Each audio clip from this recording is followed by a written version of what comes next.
Have you ever wondered why Jesus spoke one particular Aramaic word about wealth that has confused generations of readers? What if the word most people associate with money never actually meant money in the way we have been taught? For nearly 2,000 years, millions have read the same passage without hearing the sound that first echoed from the lips of Jesus himself. Hidden beneath familiar translations lies an ancient teaching capable of transforming the way you see prosperity, trust, and spiritual freedom. Stay with me until the end, because the original Aramaic meaning may completely change how you understand one of the most quoted teachings in the Gospels. 4 centuries. The official transmission of Christian teaching emphasized Greek texts, while the living Aramaic expressions spoken by Jesus gradually faded from common understanding. Although the gospel message survived, many of its original linguistic nuances became difficult to recognize outside the communities that still preserved the spoken language of the first century. Then, in 1945, near Nag Hammadi in Upper Egypt, a remarkable archaeological discovery brought to light a collection of ancient Christian writings buried for centuries. These manuscripts, known today as the Nag Hammadi Library, contained texts never included in the official biblical canon and demonstrated how diverse the early Christian traditions truly were. While they do not replace the canonical Gospels, they renewed worldwide interest in recovering the original language, symbolism, and spiritual depth surrounding the teachings of Jesus, especially the importance of the Aramaic words he actually spoke. There is a reason Jesus taught in Aramaic rather than Greek. Aramaic was not merely a language of communication, it was the language of everyday life, carrying rhythm, intention, and emotional force within its sound. Every spoken word was meant to be experienced as well as understood. Many spiritual traditions believe that speaking these words as Jesus pronounced them awakens something ancient within the listener, reconnecting the heart with its original design. Whether understood as spiritual memory, inner awakening, or a return to one's deepest identity, the sound itself was considered part of the teaching. That is why pronunciation matters just as much as translation. The word for today's journey is Mamona, pronounced Mamona, meaning wealth, material resources, or whatever becomes the object of one's deepest trust. Most people immediately imagine coins, riches, or financial success. But Jesus was pointing towards something far deeper. When Jesus warned about Mamona, he was not declaring that wealth itself was evil. He was asking a profound question that still challenges every generation.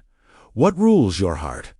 What quietly directs your choices? What receives your confidence before everything else? This single Aramaic word reveals that the real danger was never the possession of resources. The danger begins when resources become a master instead of a servant. The original teaching was never about condemning abundance. It was about protecting the freedom of the soul. When most people hear the famous passage stating that no one can serve both God and mammon, they often imagine a battle between spirituality and money. Yet the original Aramaic invites us to see something far more personal. Ma-moh-na, meaning wealth or whatever receives your ultimate trust describes anything that quietly claims authority over your inner life. This changes everything.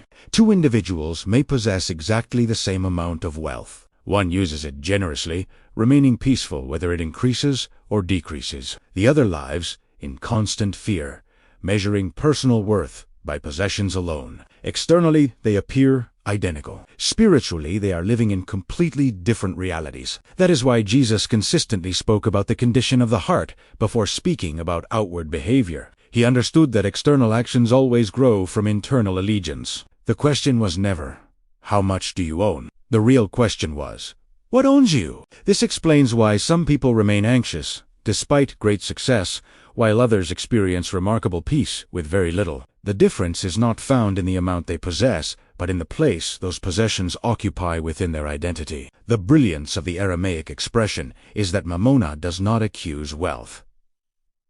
Instead, it exposes misplaced trust. Anything capable of replacing faith, wisdom, compassion, or divine purpose can become Mamona. For one person, it may be money. For another, it may be status, power, reputation, or even the need for constant approval. Suddenly, the words of Jesus become timeless rather than limited to financial teaching. Every generation faces its own version of Mamona, because every generation is tempted to place ultimate confidence in temporary things. Perhaps this is why these words still speak so powerfully today. They invite us to examine not our bank accounts, but our hearts. If this teaching already feels this deep, imagine having a full guide with deeper explanations of Jesus's true teachings in Aramaic. You'll find the link to the study guide in the comments. But what Jesus revealed next about true wealth is even more surprising, and almost no one notices it until they return to the original Aramaic. And the best is yet to come in the next chapters. You'll discover what could change everything for you. Most people assume that the opposite of wealth is poverty. Yet when Jesus spoke in Aramaic, his teaching pointed toward a much deeper contrast. The true opposite of Mamona, pronounced Mamuna, meaning wealth, material resources, or whatever becomes the object of one's deepest trust, was never financial lack. It was spiritual dependence on temporary things. About how revolutionary this idea really is. A person may accumulate enormous possessions and still remain completely free, using every resource with gratitude and generosity. Another may own almost nothing and yet spend every waking moment consumed by fear, envy, and the desperate pursuit of security. In the eyes of society, these two lives appear completely different. In the teaching of Jesus, however, both are measured by the same question: where does trust truly rest? This is why his words continue to challenge every generation. Jesus never invited people to worship poverty, nor did he glorify material success. Instead, he revealed that freedom begins when possessions lose the power to define identity. Wealth becomes a blessing when it serves wisdom, compassion, and purpose. It becomes a prison only when it begins to dictate decisions, emotions, and values. Notice how often fear enters conversations about money. Fear of losing it. Fear of not having enough. Fear of falling behind others. Fear quietly transforms resources into masters. The heart begins making decisions based not on truth, but on anxiety. This is precisely the condition that Jesus warned against. The Aramaic sound of Mamona itself reminds us that the issue is never the object, but the attachment. Resources are temporary. They flow into our lives and eventually flow away. When identity is built upon what cannot remain forever, peace becomes impossible because every change feels like a personal threat. That is why the invitation of Jesus was always inward before it became outward. He sought to restore a heart that could hold abundance without becoming enslaved by it. Such a person can celebrate prosperity without arrogance and endure loss without despair, because neither condition determines who they truly are. Perhaps this explains why so many people continue searching for security while overlooking the only place Jesus said lasting peace could actually be found. And in the next chapter, we'll uncover the hidden reason this ancient Aramaic word still has the power to expose what quietly governs the human heart.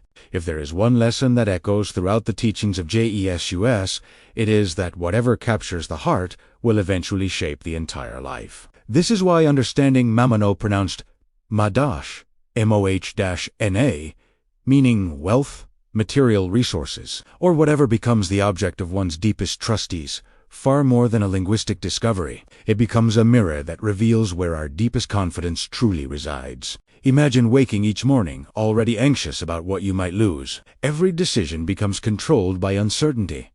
Relationships begin to revolve around advantage. Generosity feels dangerous because scarcity seems inevitable. Gratitude slowly disappears, replaced by constant comparison. Without realizing it, Mamona has already become a silent ruler, not because wealth exists, but because fear has given it authority. Now, imagine the opposite. A person still works diligently, plans wisely, saves responsibly, and values honest labor. Nothing in the teaching of Jesus rejects these things. Yet inwardly, that person remains free.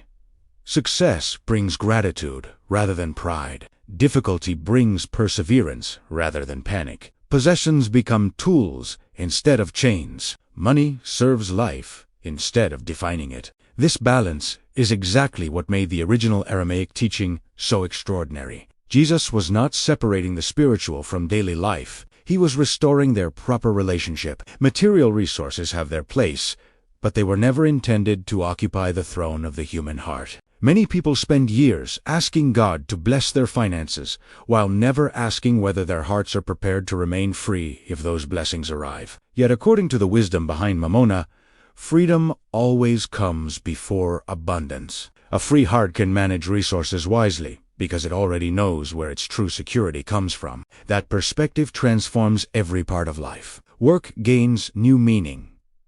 Generosity becomes natural. Success no longer demands constant applause, and failure no longer destroys identity. The soul finally rests, because it is no longer carrying the impossible burden of finding eternal security in temporary possessions. Perhaps this is why the words of Jesus continue speaking with such clarity across centuries. They were never designed merely to change how people handled money. They were meant to change the condition of the human heart itself. Right now, you might be asking yourself, why am I only discovering this truth now? Don't worry, we thought about that. We're here to help you go deeper with a guide made for this journey. The link is in the comments. There is a remarkable pattern that appears again and again throughout the teachings of Jesus.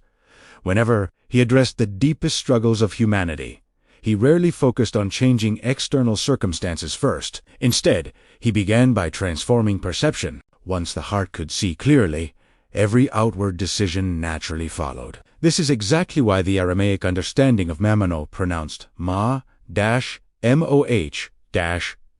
meaning wealth, material resources, or whatever becomes the object of one's deepest trust remains so relevant today. Modern culture constantly teaches that security comes from accumulation. We are encouraged to believe that one more achievement, one more investment, one more possession, or one more promotion will finally bring lasting peace. Yet history tells a different story. Entire civilizations have risen with extraordinary wealth, only to discover that external abundance cannot silence internal emptiness. The wisdom of Jesus reaches directly into this human condition.